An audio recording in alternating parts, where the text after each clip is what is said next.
All right, we're back with another video with my brother. I guess I know people may be hard to believe, but sometimes people have interest other than shortwave listening and What? ham radio operating. So Yeah. we're just going to talk to him a little bit about what else he does in his free time, since he has so much, being retired for 10 years. So Yeah.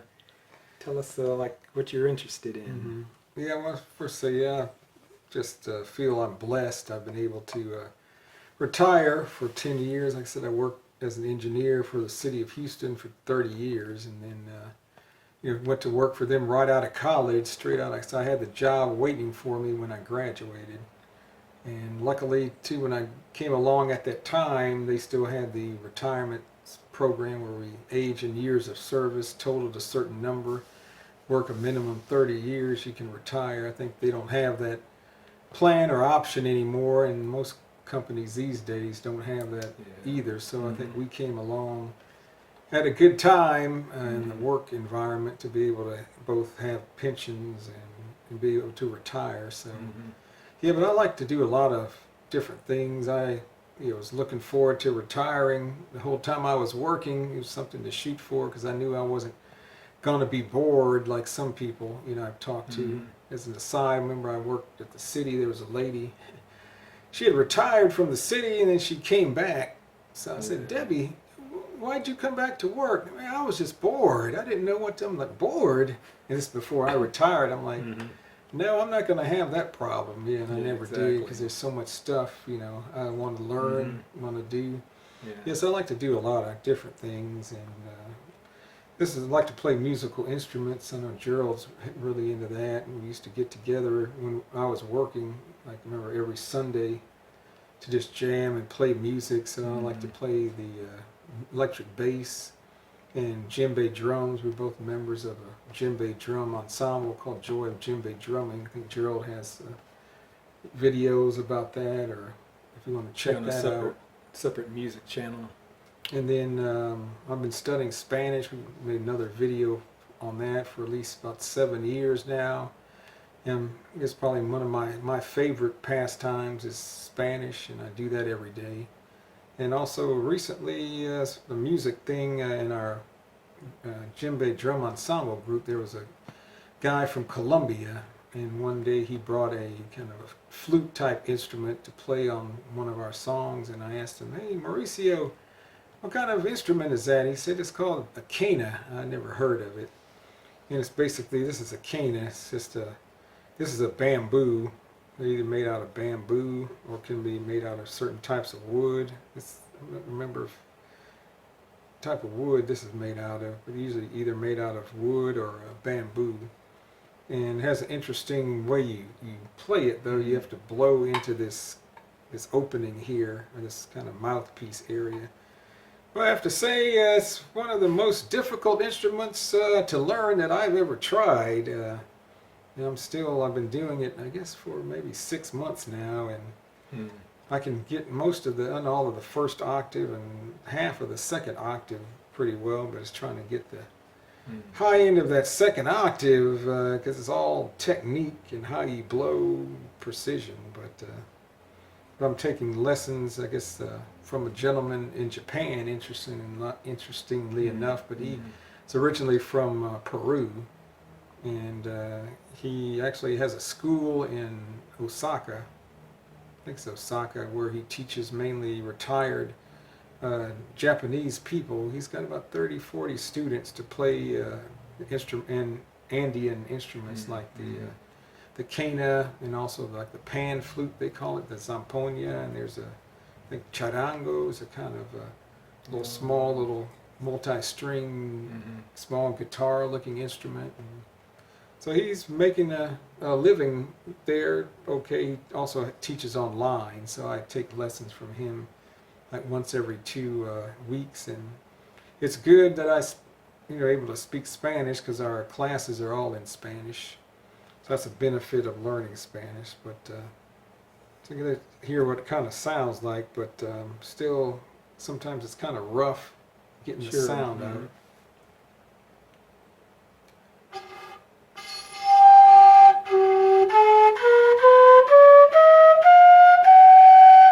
That's down to the first octave, which is not too difficult.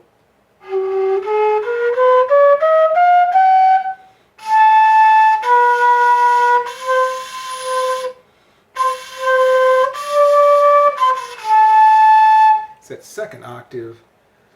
That's hard to hit because you got to blow harder, but you can't just blow. You got to have technique. But this one is a little bit easier sometimes. It has a different tone.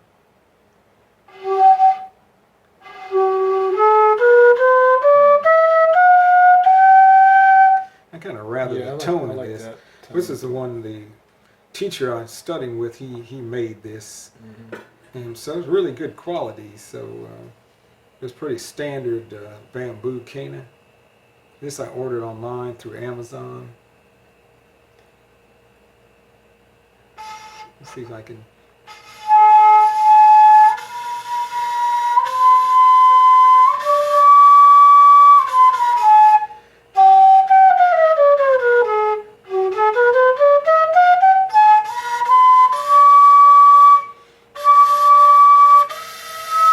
This is where I start having problems at that note there, because you got to blow harder, but you got to have the air has to hit that called this area here just right, so that the sound comes from the air splitting that little groove.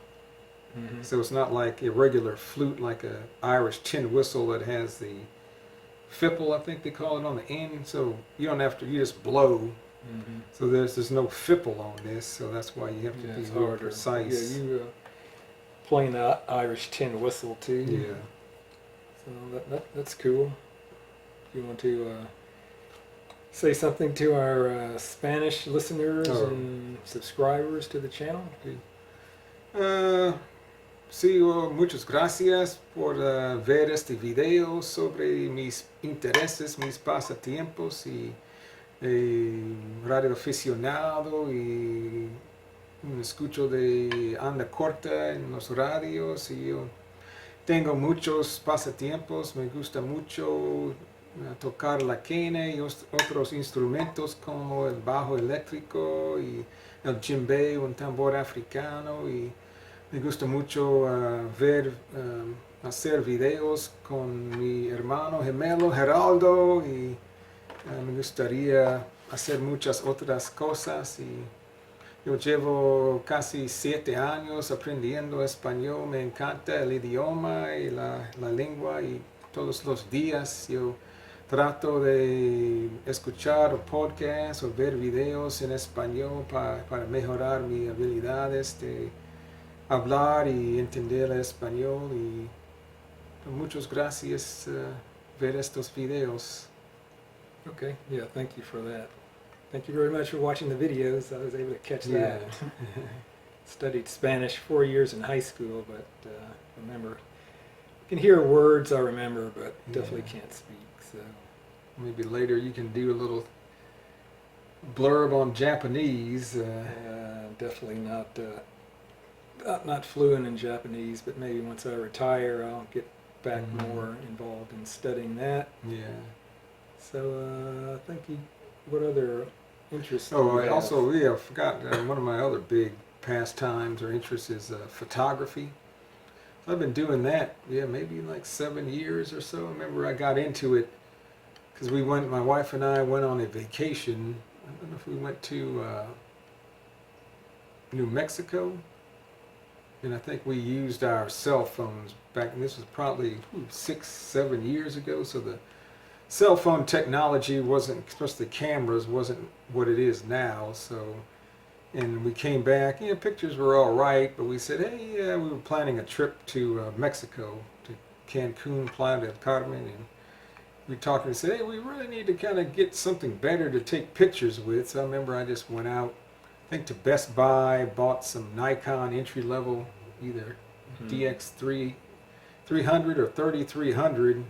Knew nothing about DSLR cameras, so I guess 2 months before the vacation I was watching all kind of videos, but I think I ended up using the automatic mode on the camera because I didn't know how to shoot in manual or use a lot of the features. But yeah, I got kind of really interested and fascinated with photography. Started learning more about it, and eventually, you upgrade just like any other hobby.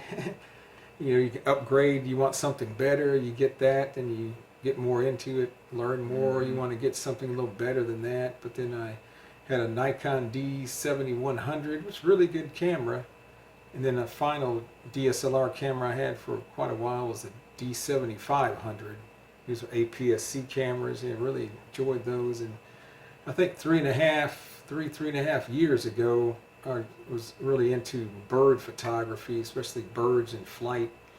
And the Nikon kind of auto tracking system for birds, like moving objects, really wasn't where it needed to be. I wasn't, felt like it was good enough. And I was a member of a photography club in the Woodlands, and there was a guy was telling me, hey, the Canon came out with this auto tracking, bird eye tracking, and it's really phenomenal. It's much better than what's been out there. So yeah, I belabored the point, because I would have to sell all my Nikon. I had a lot of Nikon lenses, and but one of the good things about cameras, there's a used camera market, and you can sell your used stuff, maybe get 40, 50, sometimes even 60, maybe 70% of what you paid for, depending on the quality. So I was able to sell all my Nikon stuff and jumped into Canon, and been a Canon user ever since. And I got the Canon R6. Yeah, really great camera. I really love Canon now, so kind of committed to Canon. And you've entered some contests and won some awards. Yeah, I've entered quite a few some of your contests, pictures. and our club has a contest every year. I've won, not every year, but most of the years I won something. Maybe not first place, but won in certain categories I did. And here locally, there's a local museum, Sam Houston Museum. They have a photo contest every year. I've entered that at least 5-6 times, and I think one year I won grand champion for some photo. And yeah, so it's just a lot of fun. It's real relaxing. Two of the things I find,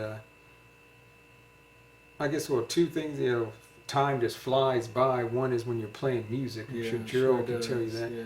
But two, time flies when I'm out taking photographs, especially birds and in nature. 1.5, 2 hours go by, and I'm like, man, where did the time go? So it's kind of my outlet, release. You want to de-stress or just get out in nature and get out of the house. And it's a good form of exercise, walking around for an hour or two and seeing nature and that type of thing. So I could show you maybe some of the take a look. We're going to take a look at some of your photographs photos online, some of the contests I entered in, maybe some of the stuff I've won. So I'm not a professional photographer, I'm just a hobbyist, but I just really love to do it.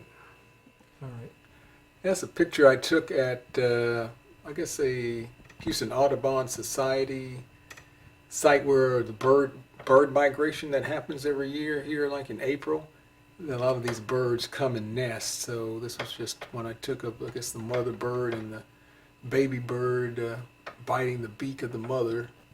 And this was kind of interesting.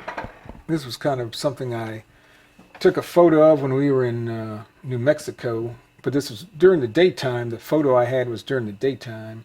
But I used Photoshop and converted it into a nighttime scene, highlighted the windows. And then the guy playing the trumpet was actually another photo I took when I was in Austin one day. And I kind of took him out of that photo, put him into this photo, and had him sitting on that side of the wall playing the trumpet. And I think it came out nice. I actually submitted this in the photo contest for the club, and I was a member of in the Woodlands, and won I think first place for they have a category when you kind of modify photos, because it's not actual photo out of the camera, but there's a I guess getting a little reflection, but we can add your market for that. you can add your site where you have a lot of your photos. What is that site? Called Gary Redor Photography. I mean, but what's the? You have a You have a website. Okay. This is a picture I took. I guess a photography group went to a town in, I think, outside of just west of Houston, where they have painted See churches. if I can step back a little bit, getting the light. That's a little bit better. What's our photography club went out to the small kind of city west of Houston, where they have called painted churches. I think these were like Czech families that lived out in the area, and it's very popular for tour groups. People want to go and look at this culture. A lot of photography groups go and to hear, because you see the churches are pretty ornate. And this one I took. I submitted this for a contest our photography club had, and so I won an award for that. Cool. I have a lot of photos here, but Maybe just a couple more. When I submit for, I guess, a local contest here in town, you got to submit photos in this format, I think, smaller format. So I got a whole bunch of photos that I submitted over the years for that. Maybe show you. Just like you said, it's if people really want to stay busy in retirement, there's really no excuse for that. There's always something that they can get. There's always something you can do, or you can volunteer. It's another thing I do. I volunteer at Meals on Wheels, deliver food to the elderly every Wednesday, and then my wife and I volunteer at the local mission every Thursday and Friday. So yeah, I'm not bored at all. Yeah. All right, thanks Gary for letting us know about your other outside activities besides shortwave listening and ham radio operating. Okay, sure, no problem. All right, thanks for watching everybody.